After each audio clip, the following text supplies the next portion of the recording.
नवनवीन माहितीपूर्ण व्हिडिओ बघण्यासाठी आरोग्य आपले हे चॅनल सबस्क्राइब करा। बटाटा खाल्ल्यानंतर तुम्हालाही जळजळ, अपचन किंवा ॲसिडिटीचा त्रास होतो का? आणि मग तुम्हाला वाटत असेल की यामागचं कारण बटाटा तर नाही ना? नमस्कार मित्रांनो, स्वागत आहे आरोग्य आपले या यूट्यूब चॅनलवर। आणि आज आपण जाणून घेणार आहोत बटाटा खाल्ल्याने खरंच ॲसिडिटी, अपचन किंवा गॅसेस होतात का? की हा फक्त गैरसमज आहे? बटाटा हा आपल्या स्वयंपाकघरातील सर्वात लोकप्रिय पदार्थांपैकी एक आहे। रस्स्याची भाजी असो किंवा सुकी भाजी किंवा इतर कोणताही पदार्थ असो, बटाटा जवळपास प्रत्येक घरात आवडीने खाल्ला जातो। पण काही लोकांची तक्रार असते की बटाटा खाल्ल्यानंतर वजन वाढतं, तर काही लोक म्हणतात की पोटात जळजळ, गॅस, ॲसिडिटी आणि जडपणा जाणवतो। मग खरंच बटाटा यासाठी जबाबदार आहे का? चला तर जाणून घेऊया। बटाट्यामध्ये रेझिस्टन्स स्टार्च नावाचा एक प्रकारचा स्टार्च आढळतो। हा स्टार्च पूर्णपणे पचत नाही आणि मोठ्या आतड्यांपर्यंत पोहोचतो। तेथे असलेले चांगले बॅक्टेरिया या स्टार्चचे विघटन करतात। या प्रक्रियेदरम्यान काही प्रमाणात गॅस तयार होऊ शकतो।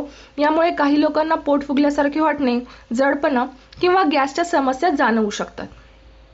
प्रत्येकालाच हा त्रास होऊ शकतो का? तर याचं उत्तर आहे नाही। प्रत्येक व्यक्तीची पचनशक्ती वेगळी असते। ज्यांचं पचन संस्थान संवेदनशील असतं किंवा ज्यांना इरिटेबल बाउल सिंड्रोम म्हणजे IBS सारख्या समस्या असतात, त्यांना बटाटा खाल्ल्यानंतर गॅस किंवा अपचनाचा त्रास जास्त जाणवू शकतो। मात्र सामान्यतः उकडलेला किंवा योग्य प्रमाणात खाल्लेला बटाटा बहुतेक लोकांना सहज पचू शकतो। अनेकदा समस्या बटाट्याची नसते, तर तो कोणत्या प्रकारे खाल्ला जातो याची असते। उकडलेले किंवा बेक केलेले बटाटे तुलनेने हलके आणि सहज पचणारे असतात।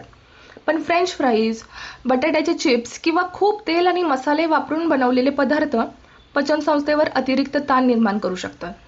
जास्त तेलामुळे पचनक्रिया मंदावू शकते आणि त्यामुळे जडपणा किंवा ॲसिडिटी जाणवू शकते। तज्ज्ञांच्या मते हिरवे डाग पडलेले किंवा कोंब आलेले बटाटे खाणे टाळावे। अशा बटाट्यामध्ये सोलनाईन नावाची नैसर्गिक विषारी संयुग असू शकतात।